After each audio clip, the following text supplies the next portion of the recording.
What up, folks? What it do?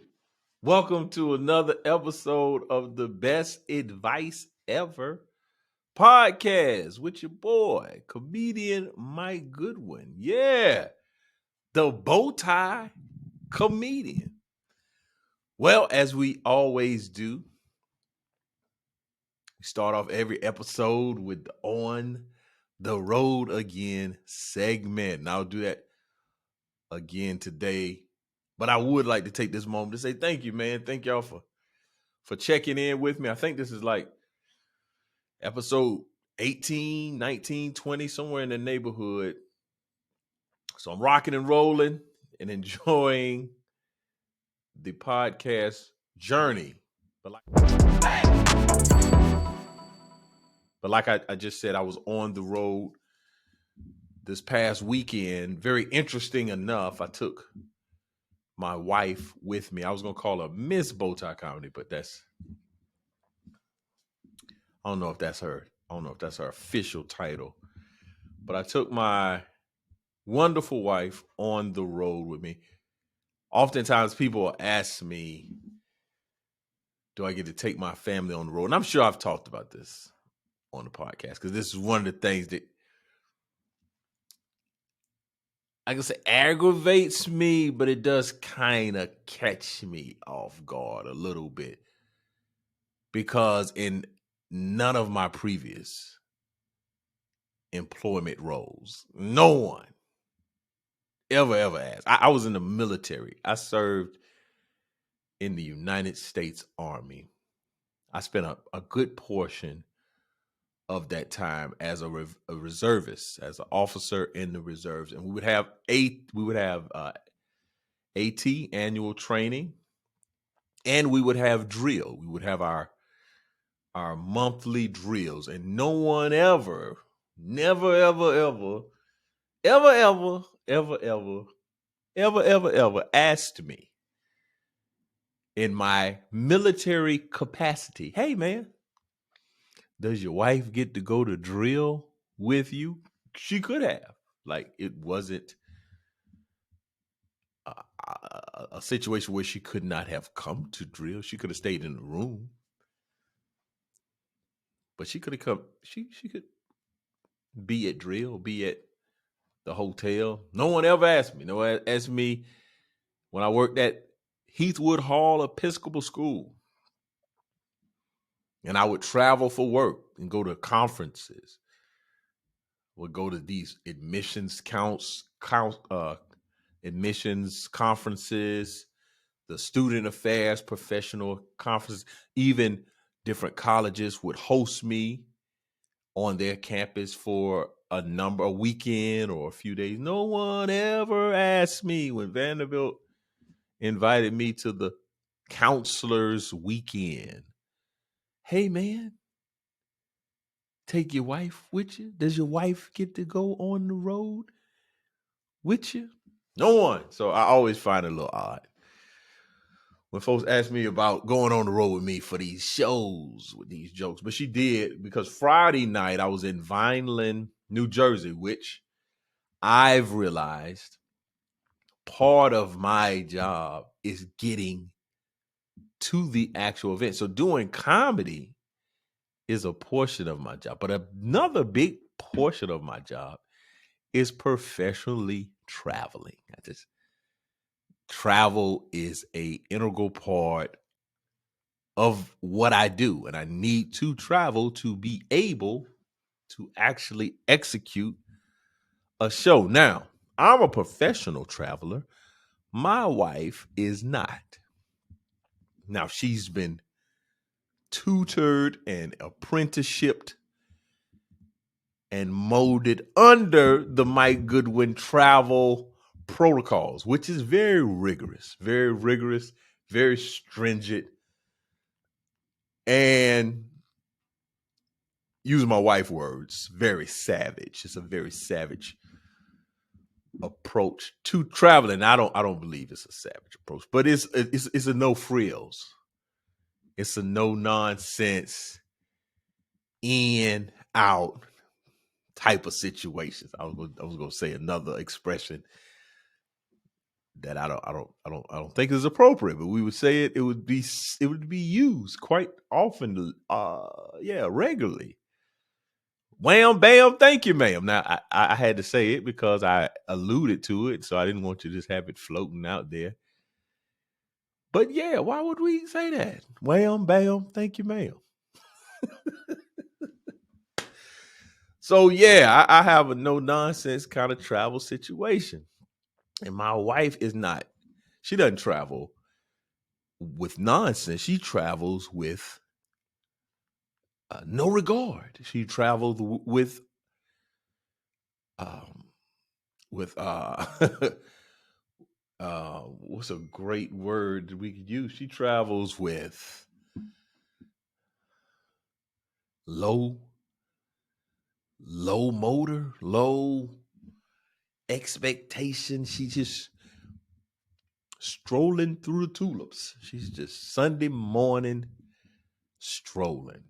So yeah, my wife travels without any sense of urgency, and that produces a challenge. But now I think she's been cultivated and and learned the ways. She's learned my travel culture.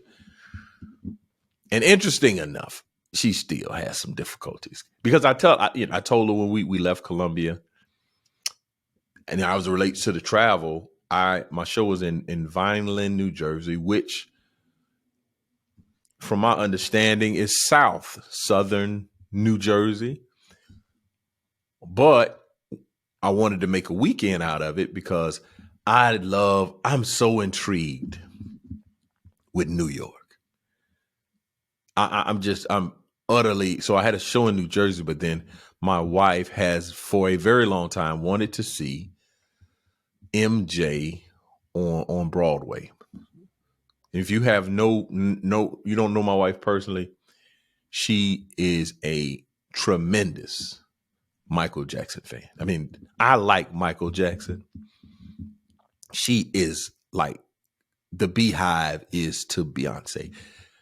I think this was pre-social media and these types of things. So whatever Michael Jackson would have had in this era, she would have been a part of that tribe, a part of that community. So she has been wanting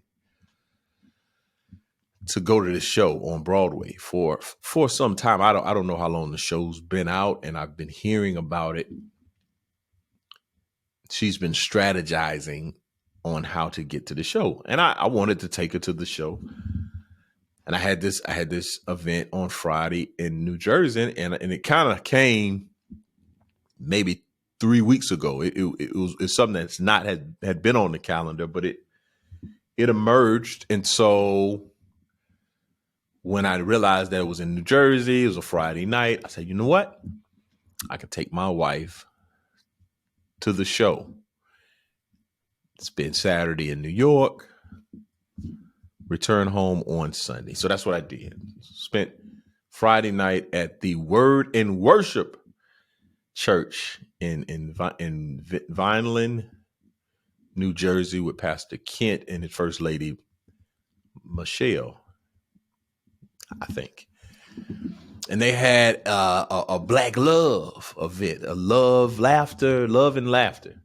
Now, it was an open and public event. He was selling tickets. So there was a couple that saw me on the Love It Like You Mean It cruise, and they came over and brought friends. So these were two white couples that came to the Black Love. It was like, Mike, good, we're going to be there.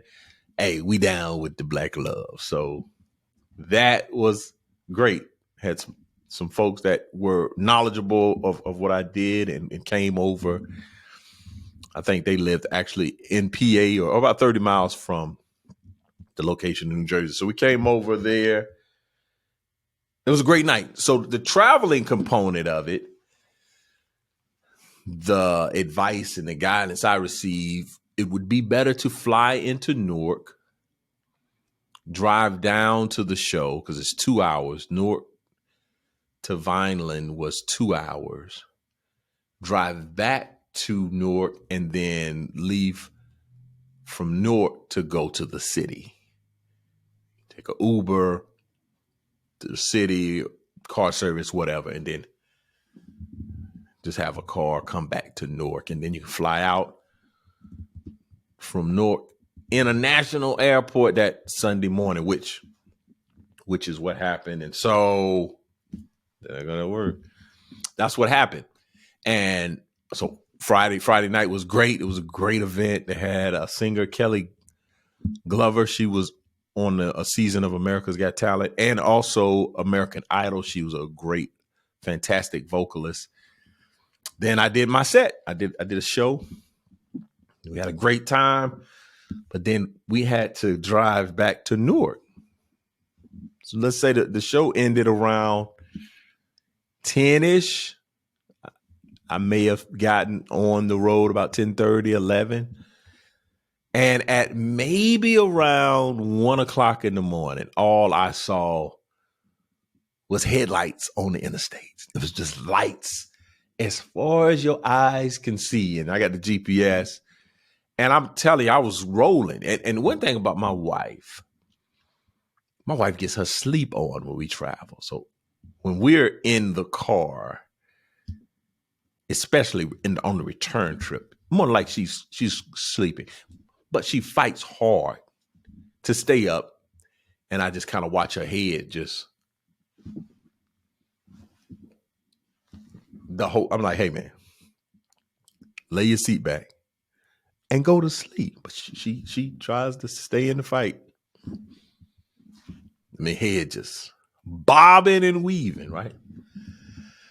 Hit this traffic. We probably sat on the interstate for 30 minutes because I was about 13 miles away from the hotel. But on the GPS, it was like an hour and 20. I mean, there was clearly an accident had happened. And I was good with it. But the interesting part about this was the plan ideally would have gotten back around 12:20, 12:30 at the earliest or late as I thought. We get back about 12:30. I was going to drop my wife off, take the rental car back because I'd had it for Sunday, but there was no need to have it because we're not going to use it to drive into the city. And there was about a $30 a night charge for parking. Plus, I didn't need it any longer. We were going to, again, take an Uber or car service into the city and back. And then there was a shuttle from the hotel to the airport. I mean, it was connected, probably 5 minutes. So I was saving on the rental car. I take the rental car, drop my wife off, take the rental car back to the airport.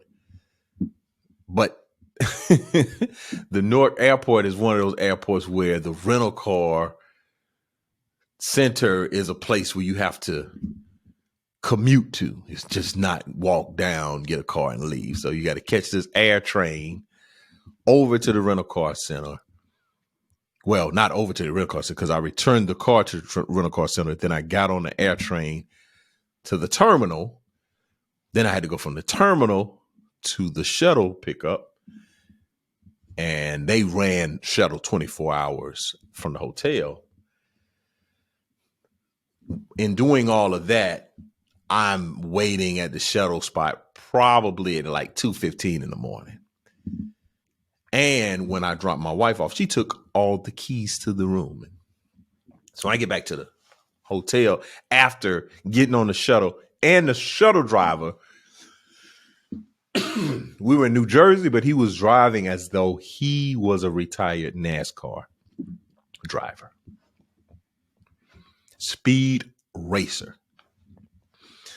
And no regard to the road conditions. And he was driving the shuttle as if he had a Fiat, like a little small vehicle. No, he's driving this thing, driving the rubber off the tires, right? 2:30 in the morning.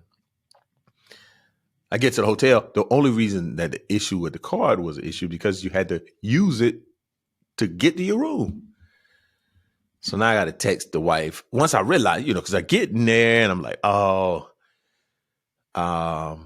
walking up, checking my stuff. No key. So I text, she comes down.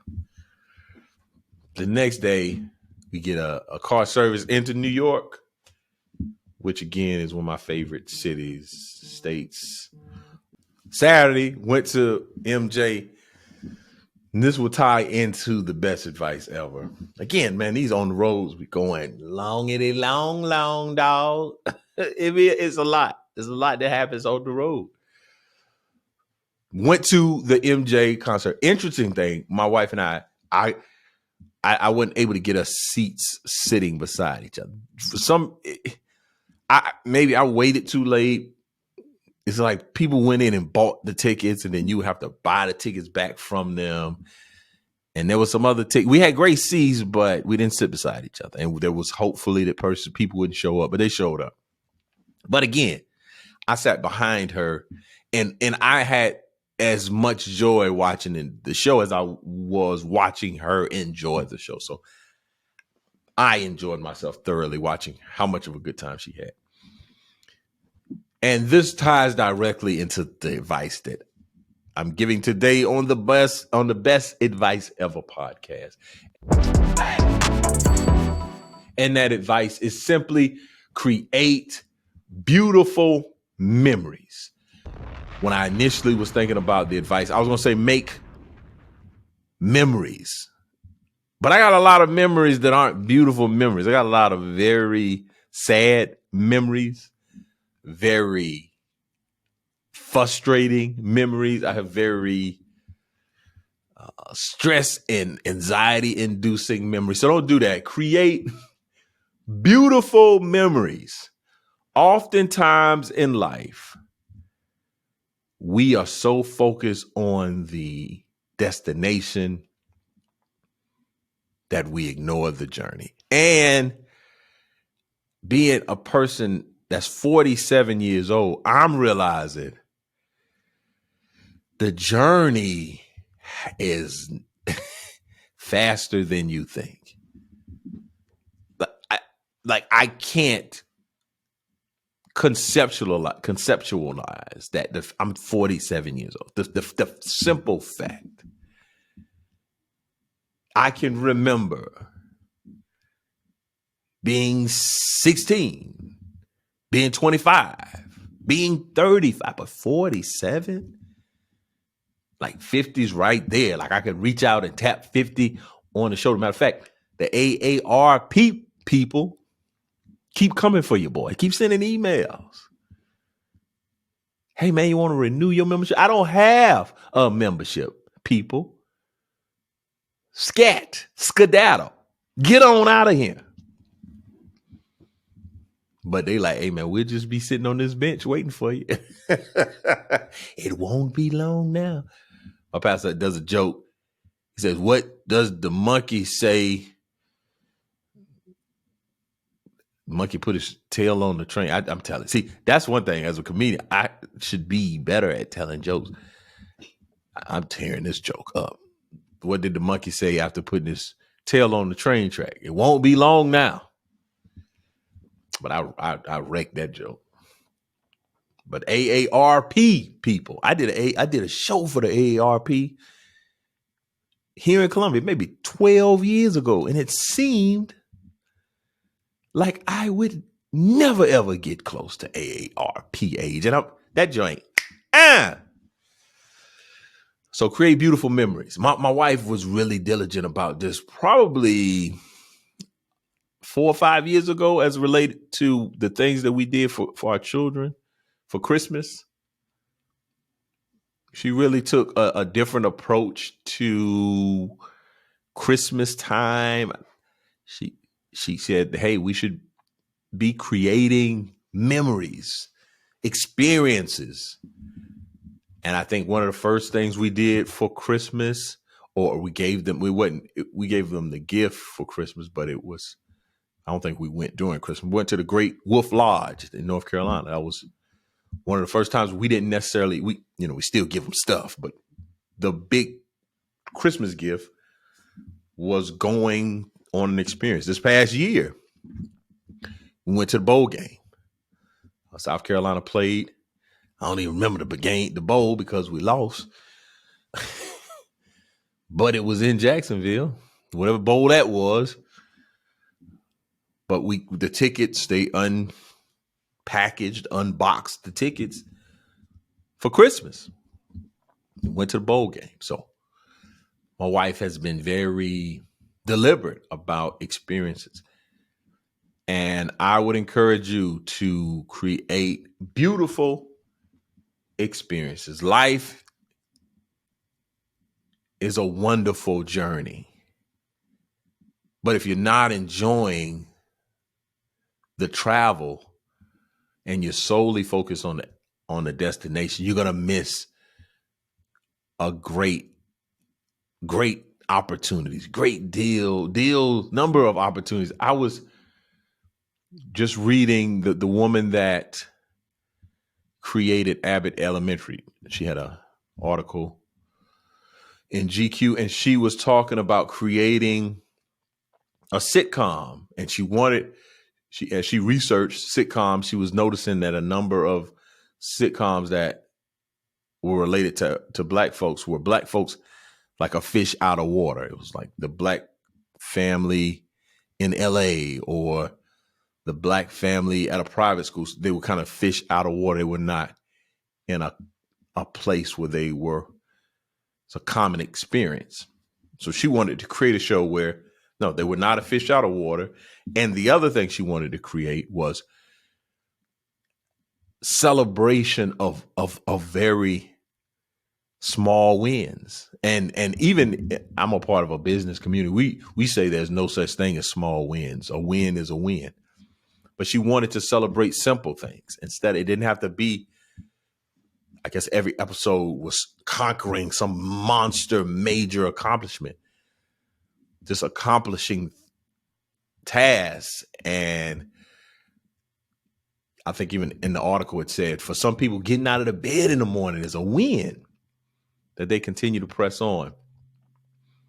And if you're not cognizant of this on your day, like what did you do today that was noteworthy? Like, man, today was a good day. Not, when my birthday comes, or when I lose 15 pounds, or when I go on vacation. Like, live in the moment today.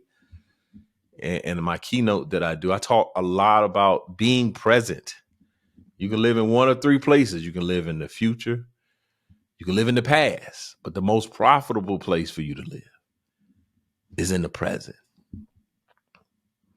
And I encourage you to live in the present and to create beautiful memories. Create a playlist that you drive to work and listen to. Maximize the moments. Don't wait for vacation. Don't wait till the kids graduate. Don't wait until your tax money comes in, your tax refund. The next 5 minutes can be outstanding. The next 10 minutes can be tremendous. So create beautiful memories. I think a lot about this because my childhood, now that I'm a husband and father, and especially as I'm looking at the relationship I have with my children, my childhood rears its ugly head quite often. It's been interesting for me to navigate this space because as a husband, as a father, I'm doing things that I didn't even see my parents do. Not only did I not see them do it, I didn't even know it was to be done. So again, the weekend, my wife and I, my mother had my son, and my daughter actually was at a school event in Charleston where she was there from Thursday to Sunday. And for them to see their parents going out of town for an event, then taking the next day to go to a Broadway show. And if you hear my wife talk about the show, my wife told me this weekend was the best weekend of her life. I was like, hey, man, we got married on the weekend, right? This was the best weekend of your life. Come on, man. Don't do me like that. Don't do me like that, dog. But when I hear her, someone will ask, hey, how was the show? Like her voice goes up an octave, a few octaves. And it's like, hey, this girl had a great time. And we made a beautiful memory. So that's what I encourage you to do. Create traditions. Create a culture. Be consistent. Things like movie night, game night. Create those. One of the greatest experiences I had, my pastor, when I was very early in our marriage, and I think we probably just had our daughter, and we were just going to be at the house for Thanksgiving. He invited us over to his home for Thanksgiving, and we were sitting around the table. And before we had the meal, he asked, or everyone had to share, what were they thankful for? And I believe that's something that he does. He's created that tradition with his family. And so that was a beautiful memory that I have that someone else helped to create. So I encourage you to create beautiful memories. That's the best advice ever for this particular podcast. We've come to an end of another episode. Again, I spent on the road, spends a big amount of time, a lot of time on the road. So I'm not going to be able to cover some of the things that I want to cover, but I'm going to cover the Church of Dion because we need to talk about Dion, Coach Sanders. We need to talk about him. But I will answer a question. Someone asked me, Q&A with the bow tie. This question comes from Santee, South Carolina. Mary asks, what do you do for fun? And I find that to be a very interesting question because I do stand-up comedy for a living. And that's a lot of fun. It's a lot of fun to get on stage and to share content that people laugh. Rooms of folks laugh. That's probably a great amount of fun. So it really was kind of challenging for me to think about, man, what do I do for fun? So one of the things I do for fun, and I don't know, sometimes it doesn't feel like fun, but I do. I found a great deal of solace and rejuvenation is going to the gym. I like it. I like the challenge of it. I like the difficulty of it. It's fun. I don't want to say that too loud. Some of my trainers or folks that I work out with will be like, oh, thought you said this wasn't fun. But that's what I enjoy doing. I enjoy spending some time in the iron jungle. Like that's really been a consistency of something, whether I go to the gym, whether I go on a run, any kind of physical activity. It used to be basketball. It used to be a lot of pickup basketball. But after I tore that Achilles, I kissed basketball dating goodbye.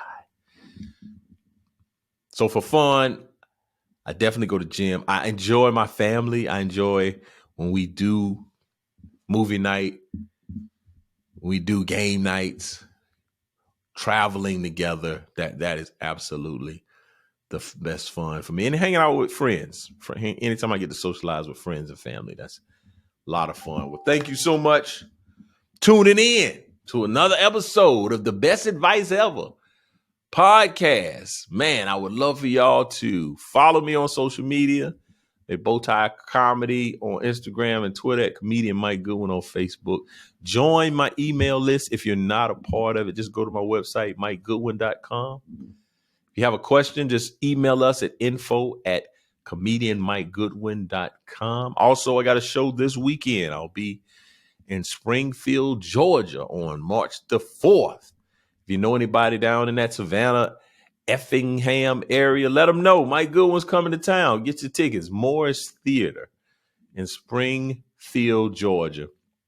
Until next time, it's your boy Mike Goodwin, and I'll holler at you. Peace.